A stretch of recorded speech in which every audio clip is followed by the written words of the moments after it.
Non mais là, Juan Garcia commence à me faire mal à la tête. À moins que ça ne soit scripté, comment c'est possible d'arrêter toutes ces occasions-là? Déjà qu'en première mi-temps, il sauve le Barça en sacrifiant Gérard Martin. Carrément, le gars, il a vu sa vie défiler. Juste après ça, sur une magnifique tête de l'attaquant espagnol, le gars était tout seul devant les cages. Juan Garcia a arrêté ça comme si rien n'était. Voilà. Et là, au moins même, il m'a rendu encore plus fou. C'est sur cette occasion-là, à la 62e minute, la défense du Barça se fait envoyer. Carrément, ils sont rentrés dedans. Jules Koundé, je ne sais qui d'autre. Le gars arrive devant Juan Garcia. Il y a son coéquipier juste à ses côtés, même pas loin, à ses côtés à gauche. Au lieu de faire la passe, non.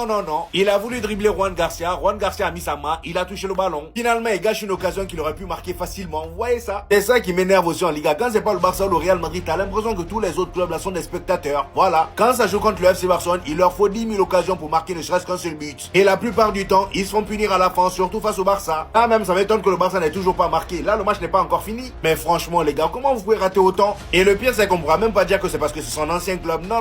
Le gars, il est comme ça depuis le début de la saison. Depuis qu'il est au FC Barcelone, c'est pareil. Et bah voilà, là, j'ai même pas fini de parler. Le Barça a marqué, Dani Olmo. Vous voyez, c'est toujours comme ça. Vous avez 40 000 occasions. Au lieu de marquer, vous êtes là à jouer à la vous ratez. Finalement, le Barça, eux, ils ont un, ils marquent.